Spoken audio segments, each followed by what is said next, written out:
तो दोस्तों स्वागत है आप सभी लोग का YouTube channel geography with DK में। अगर आप लोग इस चैनल पर नए हैं तो चैनल को सब्सक्राइब जरूर कर ले और वीडियो को लाइक करना बिल्कुल ना भूलें।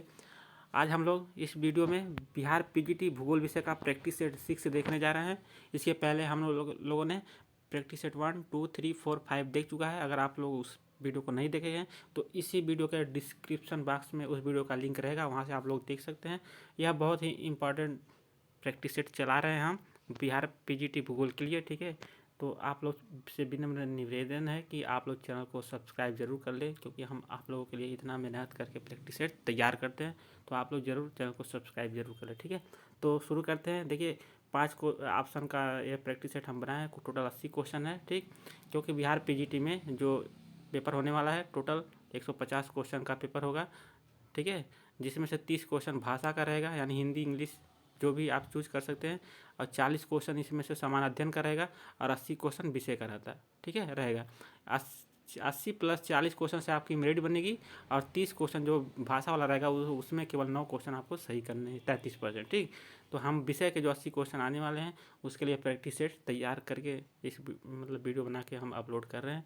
तो शुरू करते हैं। पहला क्वेश्चन, निम्नलिखित में से कौन सा देश यूरेनियम का सबसे बड़ा उत्पादक देश है, ठीक है। तो ये है, देखिए, कजाकिस्तान, कनाडा, ऑस्ट्रेलिया। उपयोग में से एक से अधिक, उपयोग में से कोई नहीं। तो इसका राइट आंसर है ए, कजाकिस्तान, ठीक। क्वेश्चन नंबर 2 देखते हैं। निम्नलिखित में से किसे अंतर्हित धूप कहा जाता है? अंतर्हित धूप कहा जाता है। तो ए है कोयला या कोक, बी है पेट्रोलियम, सी है भूतापीय ऊर्जा, डी है उपयुक्त में से एक से अधिक, ई है इनमें से कोई नहीं। तो इसका राइट आंसर है ए, कोयला या कोक को अंतर्हित धूप कहा जाता है, ठीक है। क्वेश्चन नंबर 3, विश्व का सबसे बड़ा नदी या द्वीप कौन सा है? तो ए है श्रीरंगम द्वीप, माजुली द्वीप, भवानी द्वीप, उपयोग में से एक से अधिक, उपयोग में से कोई नहीं। तो इसका राइट आंसर है माजुली द्वीप, ठीक है। असम में ब्रह्मपुत्र नदी के अंदर है, ठीक। क्वेश्चन नंबर 4 देते हैं। पृथ्वी के चुंबकीय क्षेत्र के लिए जिम्मेदार है, जो पृथ्वी का चुंबकीय क्षेत्र होता है उसके लिए कौन सा जिम्मेदार है? ए है मेंटल, बी है कोर, सी है क्रस्ट, डी है उपयोग में से एक से अधिक, ई है उपयोग में से कोई नहीं। तो यह है कोर, ठीक है। यह पृथ्वी के चुंबकीय क्षेत्र के लिए जिम्मेदार है, क्योंकि यहाँ पे भारी पदार्थ पाए जाते हैं, निकिल और फेरस, ठीक है। और कोर में भी अगर पूछा जाए तो ऊपरी कोर, निचली कोर नहीं। कोर को 2 भागों में बांटा जाता है, ऊपरी और निचली कोर। तो ऊपरी कोर चुंबकीय क्षेत्र के लिए जिम्मेदार है, क्योंकि ऊपरी कोर नहीं है, सीधा कोर है, तो कोर ही राइट आंसर हो जाएगा। क्वेश्चन नंबर 5, कौन सी जल संधि यूरोप को अफ्रीका से अलग करती है, ठीक है। ए है बास्पोरस, बी है बेरिंग, सी है जिब्राल्टर, डी है उपयोग में से एक से अधिक, ई है उपयोग में से कोई नहीं, ठीक है। तो जिब्राल्टर जो जनसंधि है वह यूरोप को अफ्रीका से अलग करती है, ठीक। क्वेश्चन नंबर 6 देखते हैं। निम्नलिखित में से कौन सा भू प्रॉपर्टी का प्रमुख तत्व है? तो भू प्रॉपर्टी का प्रमुख तत्व इसमें से देखिए, ए है एल्युमिनियम, बी है सिलिकॉन, सी है ऑक्सीजन, डी है उपयोग में से एक से अधिक, ई है उपयोग में से कोई नहीं। तो ऑक्सीजन जो है भू प्रॉपर्टी में सबसे अधिक पाया जाता है, यही प्रमुख तत्व है। अगर संपूर्ण पृथ्वी की बात किया जाए तो लोहा सबसे अधिक हो जाएगा, ठीक है। यहाँ पे भू प्रॉपर्टी यानी ऊपरी परत का पूछ रहा है तो ऑक्सीजन सबसे ज़्यादा, ठीक। क्वेश्चन नंबर 7, मानव भूगोल की निम्नलिखित विचारधाराओं में से कौन सी जर्मन संप्रदाय से संबंधित है? ए है पर्यावरण निश्चयवाद, बी है संभववाद, सी है नवनिश्चयवाद, डी है उपयुक्त में से एक से अधिक, ई है उपयुक्त में से कोई नहीं, ठीक। तो हम जब क्वेश्चन पढ़ रहे हैं और जो ऑप्शन उसका पढ़ रहे हैं तो आप अपने अनुसार उसका सही आंसर मान के, ठीक है, सोच लीजिए। उसके बाद 80 क्वेश्चन से देखिए आपके कितने क्वेश्चन सही हो रहे हैं। आप कमेंट में जरूर करें कि हमारे 80 क्वेश्चन में से इतने क्वेश्चन सही हुए, ठीक। तो देखिए ये इसका राइट आंसर हो जाएगा ये पर्यावरण निश्चयवाद। अगर यहाँ पे फ्रांसीसी विचारधारा पूछ लिया जाए मानव भूगोल से, तो फ्रांसीसी अगर विचारधारा पूछा जाए तो हो जाएगा संभववाद, ठीक है। यहाँ पे जर्मन संप्रदाय पूछा है तो पर्यावरण निश्चयवादी को नियतवाद भी कहा जाता है। क्वेश्चन नंबर 8, ठीक। विश्व जनसंख्या वितरण को प्रभावित करने वाले निम्न में से कौन से कारक हैं, ठीक ना। तो विश्व की जनसंख्या को वितरण को प्रभावित करने वाले कौन कौन से कारक हैं? ए है कृषि योग्य भूमि एवं जल की उपलब्धता, बी है सभ्यता की अवस्था, सी है जलवायु, डी है उपयुक्त में से एक से अधिक, ई है उपयुक्त में से कोई नहीं, ठीक। तो आपके अनुसार आप अपने अनुसार उत्तर समझ लीजिए। हम उसका राइट आंसर बताते हैं। इसका हो जाएगा उपयुक्त में से एक से उपयुक्त में से एक से अधिक, ठीक। क्वेश्चन नंबर 9, निम्नलिखित में से किसने प्रजातियों के वर्गीकरण में त्वचा के रंग को प्रमुख आधार माना? ए है टेलर, बी है हाइडन, सी है क्रोबर या कुबियर, डी है उपयुक्त में से एक से अधिक, ई है उपयुक्त में से कोई नहीं, ठीक है। तो आप अपने अनुसार आंसर इसका मान लीजिए। हम इसका राइट आंसर बताते हैं। इसका राइट आंसर है सी, ठीक है, क्रोबर महोदय ने। तो आप लोग कमेंट जरूर करें कि आपके 80 क्वेश्चन में से कितने क्वेश्चन सही हो रहे हैं, ठीक। क्वेश्चन नंबर 10 देखते हैं। मसाई आदिम जनजाति का मूल निवास स्थान है। ठीक है, तो ए है पूर्वी अफ्रीका का सवाना घास, बी है सऊदी अरब का मरुस्थल, सी है कालाहारी मरुस्थल और डी है उपयुक्त में से एक से अधिक। ठीक, और ई है उपयुक्त में से कोई नहीं। ठीक, तो मसाई जो जनजाति आदिम जनजाति पाई जाती है वह पाई जाती है पूर्वी अफ्रीका का सवाना क्षेत्र में। अगर यहाँ पे बुशमैन पूछ देता तो हो जाता है कालाहारी मरुस्थल।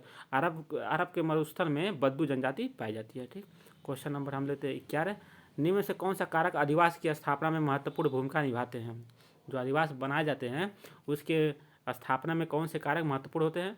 तो इसका ए है धार्मिक एवं सांस्कृतिक कारक, बी है राजनीतिक कारक, सी है आर्थिक कारक, डी है उपयुक्त में से एक से अधिक, ई है उपयुक्त में से कोई नहीं। तो आप अपने अनुसार इसका आंसर देख लीजिए कौन है।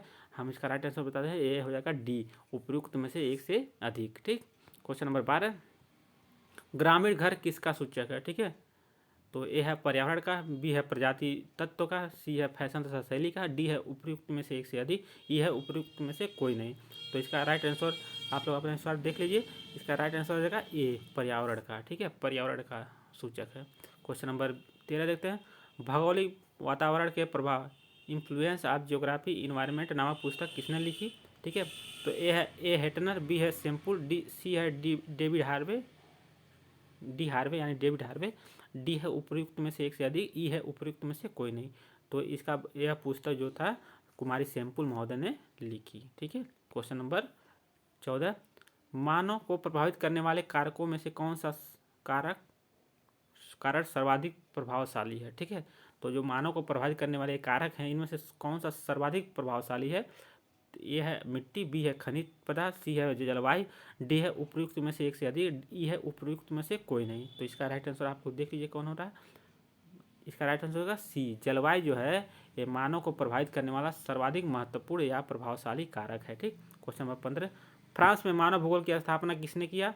ए है जीन ब्रूस, बी है रैटजेल, सी है डिमांजिया, डी है उपयुक्त में से एक से अधिक, ई है उपयुक्त में से कोई नहीं। ठीक है, तो इसका राइट आंसर हो जाएगा उपयुक्त में से कोई नहीं, क्योंकि फ्रांस में मानव भूगोल की स्थापना ब्लास महोदय ने किया था। तो ब्लास ऑप्शन में है ही नहीं, तो ये हो जाएगा उपयुक्त में से कोई नहीं। ठीक, क्वेश्चन नंबर 16। निम्नलिखित में से कौन सा अक्षांश यूरोपीय जनसंख्या की धुरी कहलाता है? तो ए है 45 डिग्री नॉर्थ यानी उत्तरी, बी है 50 डिग्री उत्तरी, सी है 55 डिग्री उत्तरी, एन का मतलब नॉर्थ मीन्स उत्तरी। ठीक है, डी उपयुक्त में से एक से अधिक, ई उपयुक्त में से कोई नहीं। तो 50 डिग्री उत्तरी अक्षांश को क्या कहा जाता है? यूरोपीय जनसंख्या की धुरी कहा जाता है। ठीक, क्वेश्चन नंबर 17। भारत के जनगणना विभाग ने जनसंख्या के आधार पर भारत के शहरों को कितने प्रकारों में वर्गीकृत किया?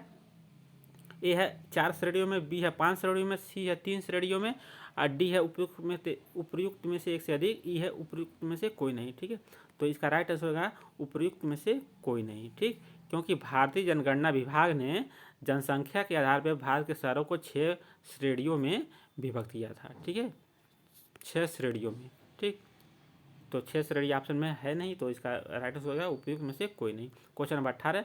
जनसंख्या एवं क्षेत्रफल की दृष्टि से विश्व का तीसरा सर्वाधिक बड़ा देश कौन सा है? जनसंख्या में भी और क्षेत्रफल में विश्व का सबसे बड़ा तीसरा देश कौन सा है? ए है रूस, बी है संयुक्त राज्य अमेरिका, सी है चीन, डी है उपयुक्त में से एक से अधिक, ई है उपयुक्त में से कोई नहीं। तो आप लोग अपने अनुसार आंसर इसका बताइए। इसका राइट आंसर होगा बी, संयुक्त राज्य अमेरिका। यह जनसंख्या और क्षेत्रफल के हिसाब से सबसे बड़ा देश है। देखिए जनसंख्या में इस समय भारत सबसे बड़ा हो गया है। ठीक है, चीन दूसरे स्थान पे चला गया है, जबकि क्षेत्रफल में सबसे बड़ा रूस है। उसके बाद क्या है? रूस के बाद है आपका कनाडा। ठीक है, कनाडा के बाद आपका ये हो जाएगा उत्तरी अमेरिका। ठीक, क्वेश्चन नंबर 20। निम्न में से कौन सी जनजाति पिग्मी जनजाति का प्रमुख उपवर्ग है? पिग्मी जनजाति का प्रमुख उपवर्ग कौन जनजाति है? देखिए ए है मबूती, बी है तवा, सी है गसेरा, डी है उपयुक्त में से एक से अधिक, ई है उपयुक्त में से कोई नहीं। ठीक है, तो पिग्मी जनजाति का प्रमुख उपवर्ग मबूती भी है, तवा भी है और गसेरा भी है। ठीक है, तो इसलिए हो जाएगा उपयुक्त में से एक से अधिक है। ठीक, क्वेश्चन नंबर देखते हैं 21। निम्नलिखित ज्यामितीय आकारों में से भारत के ग्रामीण अधिवासों में कौन सा सर्वाधिक मिलता है? ठीक है, ए है चक्रीय प्रतिरूप, बी है रेखीय प्रतिरूप, सी है आयताकार प्रतिरूप, डी है उपयुक्त में से एक से अधिक, ई है उपयुक्त में से कोई नहीं। तो इसका राइट आंसर आप लोग अपने अनुसार देख लीजिए कौन सा है। हम इसका राइट आंसर बताते हैं, सी है इसका राइट आंसर। आयताकार प्रतिरूप सबसे ज़्यादा पाया जाता है। Question number 22। अधिवास की लघुत्तम इकाई है? ए है कस्बा, बी है पल्ली, सी है ग्राम, डी है उपयुक्त में से एक से अधिक, ई है उपयुक्त में से कोई नहीं। ठीक है, तो इसका राइट आंसर हो जाएगा पल्ली। पल्ली जो है यह अधिवास की लघुतम इकाई है। ठीक, क्वेश्चन नंबर 23, निम्न में से कौन सी जनजाति मौसमी प्रवास से संबंधित है? तो मौसमी प्रवास कौन सी जनजाति करती है? ए है थारू जनजाति, बी है संथाल जनजाति, सी है गद्दी जनजाति, डी है उपयुक्त में से एक से अधिक, ई है उपयुक्त में से कोई नहीं। ठीक है, तो इसका राइट आंसर आप लोग अपने अनुसार देख लीजिए कौन सा है। इसका राइट आंसर हो जाएगा सी, गद्दी जनजाति। ठीक है, गद्दी जनजाति मौसमी प्रवास करती है, यानी ठंडियों में यह क्या कहाँ चली जाती है? ठीक, घाटियों में चली जाती है, और गर्मियों में यह पर्वतों की ओर चली जाती है। मान लिया पर्वत है, ठीक, जब गर्मी का मौसम आता है यह पर्वतों के ऊपर, ठीक है, चोटियों की ओर चली जाती है, और जब ठंडी आती है घाटियों की तरफ चली जाती है। ठीक, क्वेश्चन नंबर 24, निम्नलिखित महाद्वीपों में से किस में जनसंख्या वृद्धि दर न्यूनतम है? तो जनसंख्या वृद्धि दर किस महाद्वीप में न्यूनतम है? एक है अफ्रीका, बी है यूरोप, सी है ऑस्ट्रेलिया, डी है उपयुक्त में से एक से अधिक, ई है उपयुक्त में से कोई नहीं। तो न्यूनतम जनसंख्या वृद्धि यूरोप महाद्वीप में है। ठीक है, 24 हो जाएगा बी। क्वेश्चन नंबर 25 देखते हैं, किसने कहा कि मानव भूगोल सक्रिय मानव और अस्थिर पृथ्वी के परिवर्तनशील संबंधों का अध्ययन है? तो ए है कुमारी सैंपल, बी है ब्लास, सी है ड्राइटजल, डी है उपयुक्त में से एक से अधिक, ई है उपयुक्त में से कोई नहीं। तो मानव भूगोल सक्रिय मानव और अस्थिर पृथ्वी के परिवर्तनशील संबंधों का अध्ययन यह कुमारी सैंपल ने कहा था। ठीक है, क्वेश्चन नंबर हम लोग देखते हैं अगला 26, निम्नलिखित में से किस विद्वान ने जलवायु नियतवाद पर विशेष बल दिया? ए है कुमारी सैंपल, बी है कांट, सी है हटिंगटन, डी है उपयुक्त में से एक से अधिक, और ई है उपयुक्त में से कोई नहीं। तो हटिंगटन महोदय ने जलवायु नियतवाद पर विशेष बल दिया था। क्वेश्चन नंबर 27, निम्न कथन किसका है? हमारे पृथ्वी को नियंत्रित करने वाले भौतिक नियम तथा इस पर रहने वाले जीवों के मध्य संबंधों के अधिक संश्लेषित ज्ञान से उत्पन्न संकल्पना ही मानव भूगोल है। तो ए है हम्बोल्ट, बी है रेडजल, यहाँ सी हो जाएगा, सी है कुमारी सैंपल, डी है उपयुक्त में से एक से अधिक, ई है उपयुक्त में से कोई नहीं। तो इसका राइट आंसर होगा उपयुक्त में से कोई नहीं, क्योंकि यह जो कथन था यह ब्लास महोदय का था। किसका था? ब्लास महोदय का। तो ऑप्शन में ब्लास नहीं है। ठीक, तो ये सब जो भी क्वेश्चन है यह एनसीईआरटी से ही लिया गया है, एनसीईआरटी बुक से ही लिया गया है, कक्षा 11-12 की जो भी बुक है। ठीक है, तो यह आपका जो एग्जाम होगा एनसीईआरटी बेस पे ही क्वेश्चन आएंगे ज़्यादा से ज़्यादा। ठीक, क्वेश्चन नंबर 28, निम्न में से किस महाद्वीप का जनघनत्व सर्वाधिक है? तो सर्वाधिक जनघनत्व वाला महाद्वीप कौन है? ए है यूरोप, बी है अफ्रीका, सी है एशिया, डी है उपयुक्त में से एक से अधिक, ई है उपयुक्त में से कोई नहीं। तो एशिया महाद्वीप सर्वाधिक जनघनत्व वाला महाद्वीप है। ठीक है, क्वेश्चन नंबर 29, विशाल नगर यानी मेगालोपोलिस शब्द का प्रयोग किसने किया था? ए है मार्क जेफरसन, बी है जीन गोटमैन, सी है मम्फोर्ड, लुइस मम्फोर्ड, डी है उपयुक्त में से एक से अधिक, ई है उपयुक्त में से कोई नहीं। तो मेगालोपोलिस यानी विशाल नगर की संकल्पना सबसे पहले जीन गोटमैन महोदय ने प्रस्तुत की। अगर पूछता प्रमुख नगर तो हो जाते हैं मार्क जेफरसन। ठीक है, प्राइमेट सिटी भी इसको बोला जाता है, प्रमुख नगर, इसको प्राइमेट सिटी इंग्लिश में बोला जाता है। ठीक है, मम्फोर्ड ने, ठीक है, नगरीय विकास की 6 अवस्थाओं का वर्णन किया था। ये भी आप लोग ध्यान देंगे। पोलिस, ठीक है, ये सब इन्होंने कहा था। क्वेश्चन नंबर 30, नगरीय गांव प्राय पाए जाते हैं। जो नगरीय गांव होते हैं कहाँ पाए जाते हैं? ए है चीन, बी है भारत, सी है संयुक्त राज्य अमेरिका, डी है उपयुक्त में से एक से अधिक, ई है उपयुक्त में से कोई नहीं। ठीक है, तो संयुक्त राज्य अमेरिका में नगरीय गांव पाए जाते हैं। क्वेश्चन नंबर 31, निम्न में से किसने वैज्ञानिक नियतवाद के दर्शन को आगे बढ़ाया था? तो ए है सैंपल, बी है हटिंगटन, सी है टेलर, डी है उपयुक्त में से एक से अधिक, ई है उपयुक्त में से कोई नहीं। तो टेलर महोदय ने वैज्ञानिक नियतवाद के दर्शन को आगे बढ़ाया था। क्वेश्चन नंबर 32, नार्डिक प्रजाति पाई जाती है। जो नार्डिक प्रजाति है कहाँ पाई जाती है? ए है उत्तर पश्चिम यूरोप, बी है ऑस्ट्रेलिया, सी है अफ्रीका, डी है उपयुक्त में से एक से अधिक, ई है उपयुक्त में से कोई नहीं। तो नार्डिक जो प्रजाति होती है यह कहाँ पाई जाती है? उत्तर पश्चिम यूरोप में पाई जाती है। ठीक है, जबकि अफ्रीका में निग्रो, ठीक है, निग्रो और निग्रीटो प्रजाति पाई जाती है।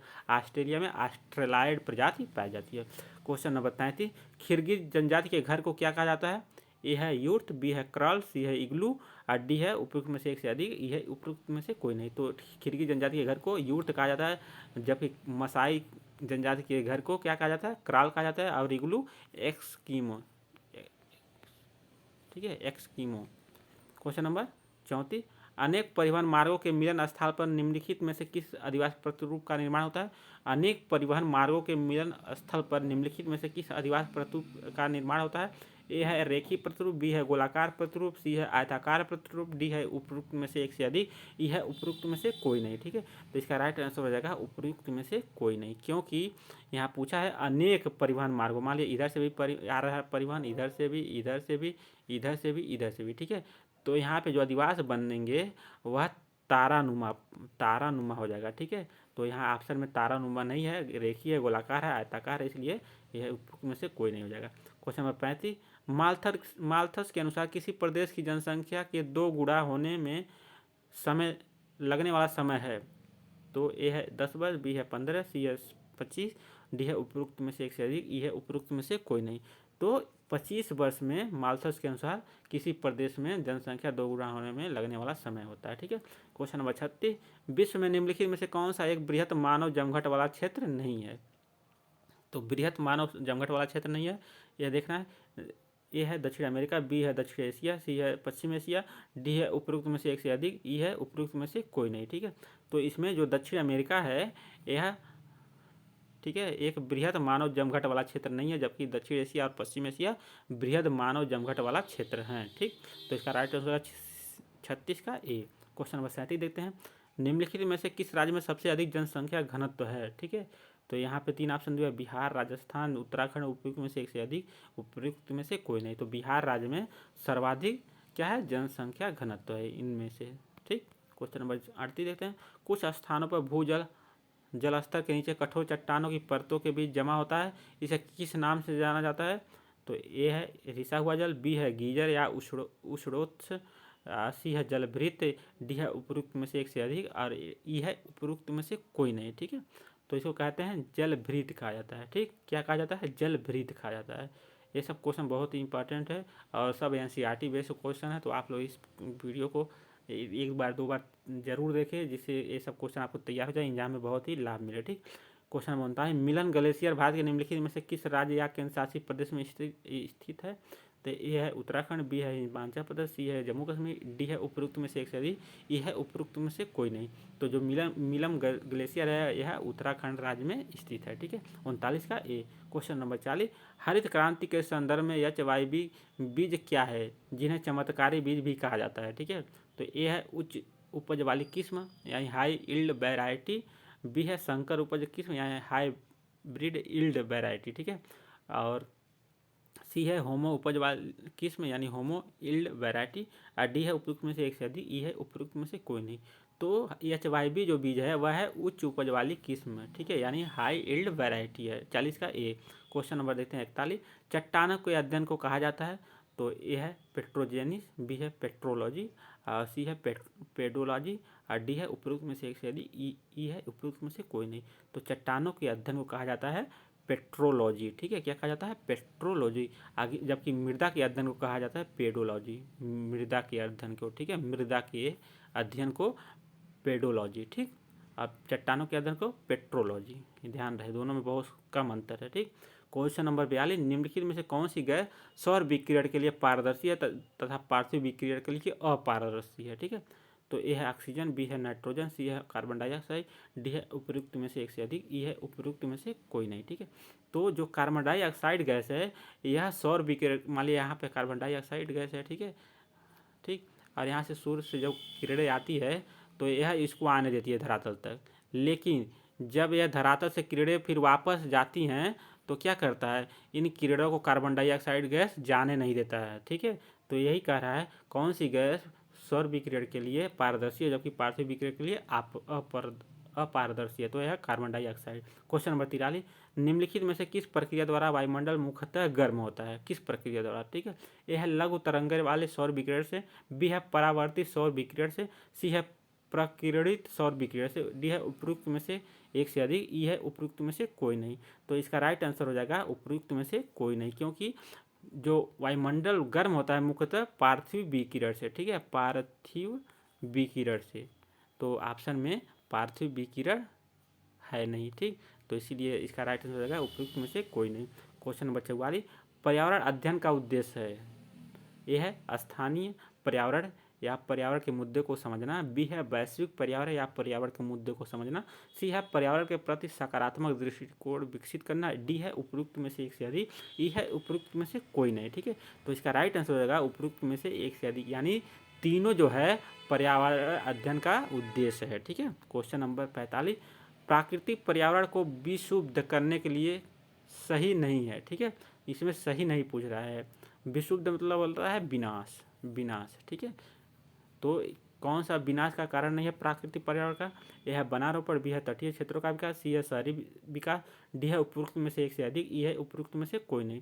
तो वनारोपण यानी वन अगर लगाया जाएगा तो पर्यावरण का विनाश नहीं होगा। ठीक है, जबकि पर्यावरण संरक्षित होगा। जबकि तटीय क्षेत्र का अगर विकास करेंगे तो पर्यावरण क्या होगा? दूषित होगा। शहरी विकास करेंगे इससे भी पर्यावरण दूषित होगा।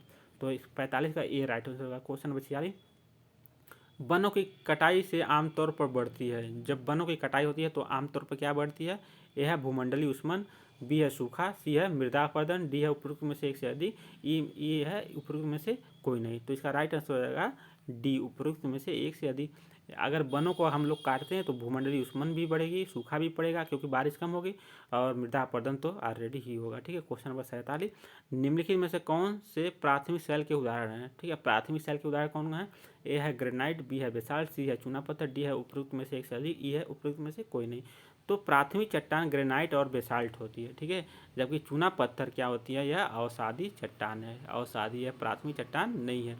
तो इसका राइट आंसर होगा उपरोक्त में से एक से अधिक, यानी ए और बी दोनों सही है। ठीक है, क्वेश्चन नंबर 48, शिलीभवन की प्रक्रिया का संबंध किस या किन प्रकार की सेलों से है? तो जो शिलीभवन होता है की प्रक्रिया होती है वो किस प्रकार के सेलों से संबंधित है? तो ए है आग्नेय, बी है अवसादी, सी है कायांतरित या रूपांतरित, डी है उपरोक्त में से एक से अधिक, ई है उपरोक्त में से कोई नहीं। तो जो शिलीभवन की प्रक्रिया होती है वह होती है अवसादी चट्टानों में। ठीक है, क्वेश्चन नंबर 49 देखते हैं 49, भूमिगत गुफाओं का निर्माण किस प्रकार की अपक्षय प्रक्रिया के फलस्वरूप होता है? जो भूमिगत गुफा बनती है यानी धरातल के नीचे, उस किस प्रकार की अपक्षय प्रक्रिया के कारण बनता है? ए है रासायनिक अपक्षय, बी है भौतिक अपक्षय या यांत्रिक अपक्षय, भौतिक अपक्षय को ही यांत्रिक अपक्षय कहा जाता है, आप लोग ध्यान देंगे। ठीक है, सी है जैविक अपक्षय, डी है उपरोक्त में से एक से अधिक, ई है उपरोक्त में से कोई नहीं। तो रासायनिक प्रक्रिया द्वारा, रासायनिक अपक्षय द्वारा भूमिगत गुफाओं का निर्माण होता है। जैसे चूना पत्थर वाला चट्टान जब होता है वहाँ क्या होती है? जल क्रिया द्वारा रासायनिक अपक्षय के कारण वहाँ पे बन जाता है भूमिगत गुफा। क्वेश्चन नंबर 50, अपसकलन गुंबद का निर्माण किस प्रकार की भौतिक अपक्षय प्रक्रिया के कारण होता है? जो अपसकलन होता है, ठीक है, यह भार विहीनता एवं विस्तारण के कारण होता है। मान लीजिए कोई चट्टान है, इसका ऊपरी परत क्या हो गया? हट गया। तो निचली परत जब ऊपरी परत हट जाता है तो भार विहीन हो जाता है, तो उसके नीचे वाला पवन क्या होता है? अपसकलन, यानी चट्टानें क्या होती है? टूटने लगती है। ठीक है, यह तो भारहीनता एवं विस्तारण क्रिया के कारण होता है। क्वेश्चन नंबर 51, वायुमंडल के किस परत से पृथ्वी के द्वारा भेजी गई रेडियो तरंगे वापस पृथ्वी पर लौट आती है? ए है क्षोभ मंडल, बी है समताप मंडल, सी है मध्य मंडल, डी है उपरोक्त में से एक से अधिक, ई है उपरोक्त में से कोई नहीं। ठीक है, तो इसका हो जाएगा उपरोक्त में से कोई नहीं, क्योंकि जो वायुमंडल की आयन मंडल जो होती है, आयन मंडल से पृथ्वी से भेजी गई जो रेडियो तरंगे होती है वह पृथ्वी पे पुनः वापस आती है। तो ऑप्शन में आयन मंडल नहीं है, तो हो जाएगा उपरोक्त में से उपरोक्त में से कोई नहीं इसका उत्तर। क्वेश्चन नंबर 52 देते हैं, पृथ्वी की सतह पर सूर्य ताप की तीव्रता की मात्रा में प्रतिदिन हर मौसम और प्रति वर्ष परिवर्तन होता रहता है, इसके प्रमुख कारण है? ए है सूर्य की किरणों का नतिकोण, बी है दिन की अवधि, सी है वायुमंडल की पारदर्शिता, डी है उपरोक्त में से एक से अधिक, ई है उपरोक्त में से कोई नहीं। तो इसका राइट आंसर हो जाएगा उपरोक्त में से एक से अधिक, यानी जो पृथ्वी की सतह पर जो सूर्यातप की तीव्रता प्रतिदिन हर मौसम में जो परिवर्तित होती है वह तीनों कारण से होती है। ठीक है, तो इसलिए उत्तर हो जाएगा एक से अधिक। क्वेश्चन नंबर देते हैं 53, किसी भी वस्तु की सतह पर पहुंचने वाले विकिरण ऊर्जा के जितने भाग का वापस परावर्तन हो जाता है उसे क्या कहते हैं? मान लीजिए कोई वस्तु है, सूर्य की किरणें यहाँ से आ गए, आके फिर क्या हो गई? वापस हो गई। ठीक है, टकरा के, तो इसी को क्या कहते हैं? इसको कहते हैं एल्बिडो कहा जाता है। क्या कहा जाता है? एल्बिडो कहा जाता है। ठीक, एल्बिडो कहा जाता है। क्वेश्चन नंबर 54, उष्णकटिबंधीय प्रदेशों के उत्तरी भागों में गर्मियों में चलने वाली स्थानीय पवन लू परिणाम है। किसकी परिणाम है? ए है चालन, बी है विकिरण, सी है अभिवहन, डी है उपरोक्त में से एक से अधिक, ई है उपरोक्त में से कोई नहीं।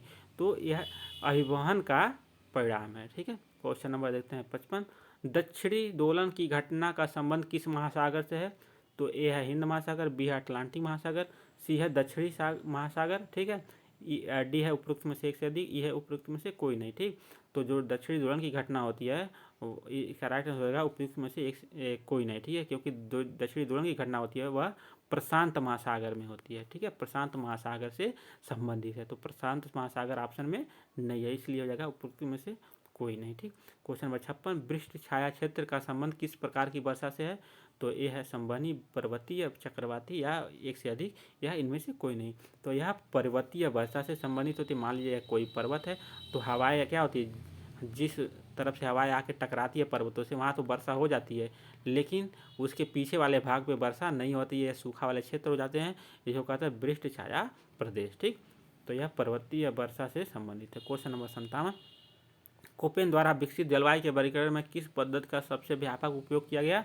तो वह आनुभविक, ठीक है, का पद्धति का उपयोग किया गया था। Question number 58।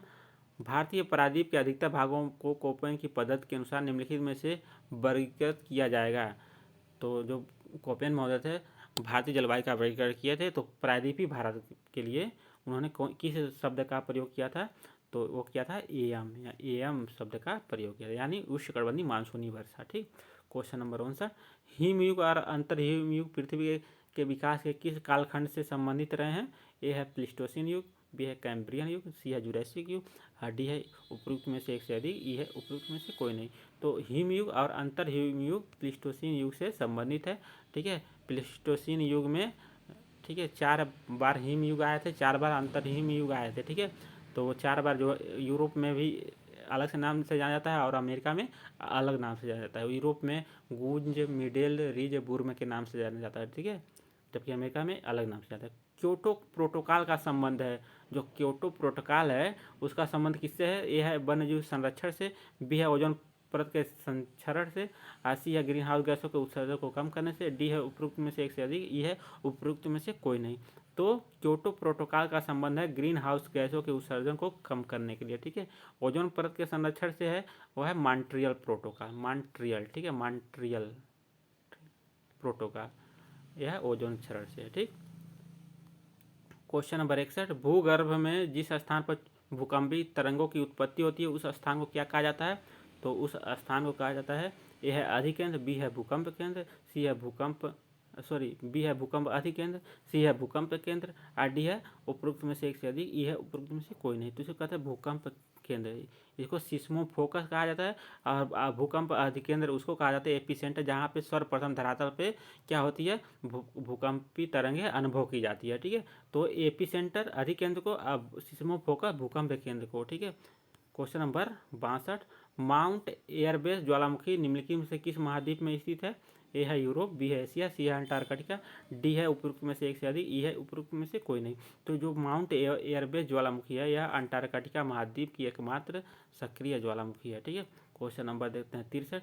बलुआ पत्थर परिवर्तित होता है, जब बलुआ पत्थर का रूप परिवर्तित होता है किस में परिवर्तित होता है? ए है नीच में, बी है सिस्ट में, सी है क्वार्टरजाइट में, डी है उपरोक्त में से एक से अधिक, ई है उपरोक्त में से कोई नहीं। तो बलुआ पत्थर का जो रूप परिवर्तित होता है वह क्वार्टरजाइट में परिवर्तित हो जाता है। ठीक है, क्वेश्चन नंबर 64। एल नीनो जलधारा कहाँ प्रकट होती है? ए है ब्राज़ील के तट पे, बी है अलास्का के तट पे, सी है पश्चिम ऑस्ट्रेलिया के तट पे, और डी है उपरोक्त में से एक से अधिक, ई है उपरोक्त में से कोई नहीं। इसका राइट आंसर हो जाएगा उपरोक्त में से कोई नहीं। ठीक है, जो एल नीनो की धारा होती है वह पेरू के तट पे होती है। ठीक है, यहाँ पेरू के तट पे ऑप्शन में है नहीं। ठीक, पेरू का तट। Question number 65। संपूर्ण महासागरीय क्षेत्रफल के कितने प्रतिशत भाग पर महाद्वीपीय मग्न तट का विस्तार है? ए है 6.5%, बी है 7.5%, सी है 8.5%, और डी है उपरोक्त में से एक से अधिक, ई है उपरोक्त में से कोई नहीं। तो इसका राइट आंसर होगा 7.5% भाग पे महाद्वीपीय मग्न तट पाया जाता है। Question number 66। विश्व का सर्वाधिक चौड़ा महाद्वीपीय मग्न तट किस महासागर में स्थित है? ए है प्रशांत महासागर, बी है अटलांटिक महासागर, सी है हिंद महासागर, डी है उपयुक्त में से एक से अधिक, ई है उपयुक्त में से कोई नहीं। तो इसका राइट आंसर हो जाएगा उपयुक्त में से कोई नहीं, क्योंकि जो विश्व का सर्वाधिक चौड़ा महाद्वीपीय मगरमच्छ पाया जाता है वह आर्कटिक महासागर में पाया जाता है। आर्कटिक महासागर ऑप्शन में नहीं है। ठीक है, तो इसका हो जाएगा राइट आंसर उपयुक्त में से कोई नहीं। ठीक, क्वेश्चन नंबर 67 या 67, संसार के समस्त महासागरों में अब तक कितने महासागरीय गर्तों का पता लगाया गया है? ए है 19, बी है 32, सी है 57, डी है उपरोक्त में से एक से अधिक, ई है उपरोक्त में से कोई नहीं। तो 57 गर्तों का पता अभी तक लगाया गया है। 67 का हो जाएगा सी। 32 जो गर्त है यह प्रशांत महासागर में पाया जाता है, प्रशांत महासागर में। ठीक है, और जबकि 19 जो है अटलांटिक महासागर में। ठीक, आज 32 और 6 जो गर्त हैं वह हिंद महासागर में। ठीक है, हो जाएगा टोटल जोड़ लेंगे तो 57। क्वेश्चन नंबर देखते हैं 68, डॉल्फिन चैलेंजर कटक स्थित है। जो डॉल्फिन चैलेंजर कटक है कहाँ स्थित है? ए अटलांटिक महासागर है, बी है प्रशांत महासागर, सी है हिंद महासागर, डी है उपरोक्त में से एक से अधिक, ई है उपरोक्त में से कोई नहीं। तो जो डॉल्फिन चैलेंजर कटक है यह अटलांटिक महासागर में पाया जाता है। अभी पूछ ले अटलांटिक महासागर किस अटलांटिक, उत्तरी या दक्षिणी? ठीक है, तो यह जगह उत्तरी अटलांटिक में। तो ऑप्शन में उत्तरी अटलांटिक नहीं, अटलांटिक केवल है, तो आप अटलांटिक में लगाएंगे। ठीक, क्वेश्चन नंबर 69, विश्व में सबसे ऊंचा ज्वार कहाँ आता है? ए है कच्छ की खाड़ी, बी है खंबात की खाड़ी, सी है उत्तरी सागर, डी है उपरोक्त में से एक से अधिक, ये है उपरोक्त में से कोई नहीं। तो विश्व में जो सबसे ऊंचा ज्वार आता है वह आता है फंडी की खाड़ी में। ठीक है, फंडी की खाड़ी ऑप्शन में नहीं है, तो क्या हो जाएगा इसका? उपरोक्त में से कोई नहीं। ठीक है, तो ये हो जाएगा 69 का ई। क्वेश्चन नंबर 70, निम्न में से कौन ठंडी स्थानीय हवा नहीं है? ठीक है, ठंडी स्थानीय हवा नहीं है। ठीक है, सॉरी, ठंडी स्थानीय हवा नहीं है। ठीक है, तो इसमें यहाँ तो मिस्टेक हो गया है, ठंडी स्थानीय हवा है यह पूछना है। ठीक है, ए है मिस्ट्रल, बी है बोरा, सी है ब्लिजर्ड, और डी है उपरोक्त में से एक से अधिक, उपरोक्त में से कोई नहीं। ठीक है, तो इसमें ठंडी हवा है। ठीक है, तो यह तीनों जो हवाएं हैं ठंडी हवा है, तो उपरोक्त में से एक से अधिक, ये तीनों हवा जो है ठंडी हवा है। थोड़ा सा मिस्टेक हो गया क्वेश्चन में टाइपिंग करने में। क्वेश्चन नंबर 71, निम्नलिखित में से कौन सा एक एकल फसल नहीं है? एकल फसल नहीं है इसमें पूछ रहा है। ए है डेयरी कृषि, बी है रोपड़ कृषि, सी है मिश्रित कृषि, और डी है उपरोक्त में से एक से, ई है उपरोक्त में से कोई नहीं। तो एकल कृषि या मिश्रित कृषि नहीं है। मिश्रित कृषि में यानी खाद्यान्न उत्पादन के साथ साथ पशुपालन भी किया जाता है। ठीक है, इसको कहते हैं मिश्रित कृषि। ठीक, क्वेश्चन नंबर देखते हैं 72, कोल खोज का संबंध किस प्रकार की कृषि से है? ए है डेयरी कृषि, बी है सामूहिक कृषि, सी है मिश्रित कृषि, डी है उपरोक्त में से एक से अधिक, ई है उपरोक्त में से कोई नहीं। तो कोल खोज का संबंध सामूहिक कृषि से है। ठीक है, सामूहिक कृषि सबसे ज़्यादा सफल कहाँ हुई थी? तो डेनमार्क में हुई थी। ठीक है, क्वेश्चन नंबर 73 यानी 73, निम्नलिखित में से कौन सा उद्योग कृषि आधारित है? ठीक है, कृषि आधारित उद्योग इसमें से कौन सा है? यह है वनस्पति तेल, बी है चीनी, सी है सूती वस्त्र, डी है उपरोक्त में से एक से अधिक, ई है उपरोक्त में से कोई नहीं। तो जो वनस्पति तेल है, चीनी है और सूती वस्त्र, तीनों कृषि आधारित उद्योग हैं, इसलिए इसका राइट आंसर हो जाएगा उपरोक्त में से एक से अधिक। क्वेश्चन नंबर 74, रूर कोयला क्षेत्र विश्व किस देश से संबंधित रहा है? ठीक है, तो जो रूर कोयला क्षेत्र है यह जर्मनी, फ्रांस, ब्रिटेन या उपरोक्त में से एक से या उपरोक्त में से कोई नहीं, तो यह जर्मनी से संबंधित रहा है रूर कोयला क्षेत्र। ठीक है, क्वेश्चन नंबर 75, चैनल टनल निम्नलिखित में से किन दो आर्थिक रूप से समृद्ध शहरों को जोड़ता है? जो चैनल टनल है किसको जोड़ता है? ए है लंदन बर्लिन को, बी है बर्लिन पेरिस को, सी है पेरिस लंदन को, डी है उपरोक्त में से एक से, ई है उपरोक्त में से कोई नहीं। तो जो चैनल टनल है यह पेरिस और लंदन को जोड़ता है। क्वेश्चन नंबर 76, ग्रामीण बस्तियों को प्रभावित करने वाले निम्नलिखित में से कौन से कारक हैं? ए है जल की आपूर्ति, बी है सुरक्षा, सी है गृह निर्माण सामग्री, डी है उपरोक्त में से एक से अधिक, ई है उपरोक्त में से कोई नहीं। तो इसका राइट आंसर हो जाएगा उपरोक्त में से एक से अधिक, यानी यह तीनों जो हैं यह ग्रामीण बस्तियों को प्रभावित करने वाले कारक हैं। ठीक है, क्वेश्चन नंबर 77, निम्नलिखित राज्यों में से किस राज्य की ग्रामीण जनसंख्या का प्रतिशत सर्वाधिक है? तो ए है उत्तर प्रदेश, बी है उड़ीसा, सी है बिहार, और डी है उपरोक्त में से एक से अधिक, ई है उपरोक्त में से कोई नहीं। ठीक है, तो सबसे ज़्यादा यहाँ पे ग्रामीण जनसंख्या है वह बिहार में पाई जाती है, 87.3% लगभग। ठीक है, आप लोग एक बार देख लेंगे। उड़ीसा में और उत्तर प्रदेश में इससे कम पाई जाती है, ठीक है। अब सबसे कम भारत में देखा जाए तो हिमाचल प्रदेश में ग्रामीण जनसंख्या सबसे ज़्यादा पाई जाती है, वहाँ पे 90% पाई जाती है, ठीक है। जबकि 87% ग्रामीण जनसंख्या बिहार में दूसरे नंबर पे पाई जाती है, ठीक। क्वेश्चन नंबर 78, निम्नलिखित फसलों में से कौन सी खरीफ ऋतु की फसल है, ठीक है। ए है अरहर, बी है जूट, सी है बाजरा और डी है उपरोक्त में से एक से अधिक, ई है उपरोक्त में से कोई नहीं। तो इसका राइट आंसर हो जाएगा उपरोक्त में से एक से अधिक। यह तीनों जो है यह खरीफ ऋतु की फसल है, ठीक है। अरहर भी, जूट भी और बाजरा भी। क्वेश्चन नंबर 79, 1960 के दशक के मध्य में निम्नलिखित में से किन देशों द्वारा गेहूं और चावल की अधिक उत्पादकता की किस्मों को विकसित किया गया था। तो ए है भारत, अमेरिका, बी है रूस, जापान, सी है मैक्सिको और फिलीपीन, डी है उपरोक्त में से एक से अधिक और ई है उपरोक्त में से कोई नहीं, ठीक है। तो इसका राइट आंसर हो जाएगा सी, मैक्सिको और फिलीपीन। तो मैक्सिको में गेहूं के हाइब्रिड, ठीक है, और फिलीपींस में चावल का हाइब्रिड बीज, ठीक है, विकसित किया गया था। क्वेश्चन नंबर लास्ट 80, भारत की स्वर्णिम चतुर्भुज परियोजना जोड़ती है। तो इसका राइट आंसर है ए, दिल्ली, मुंबई और कोलकाता को जोड़ती है। तो ये था बिहार पीजीटी का प्रैक्टिस सेट 6, ठीक है। पूर्णतः भूगोल विषय का प्रैक्टिस सेट था, पूर्णतः मतलब सिलेबस पे आधारित एनसीईआरटी बेस्ड था। तो आप लोग को अगर वीडियो पसंद आया हो तो कमेंट में ज़रूर लिखिए आप लोगों का 80 क्वेश्चन कितना क्वेश्चन सही हुआ और इतना मतलब मेहनत से प्रैक्टिस से तैयार किया है। तो प्लीज़ आप लोग चैनल को सब्सक्राइब जरूर करें, ठीक है। मिलते हैं अगली वीडियो में, तब तक के लिए जय हिंद।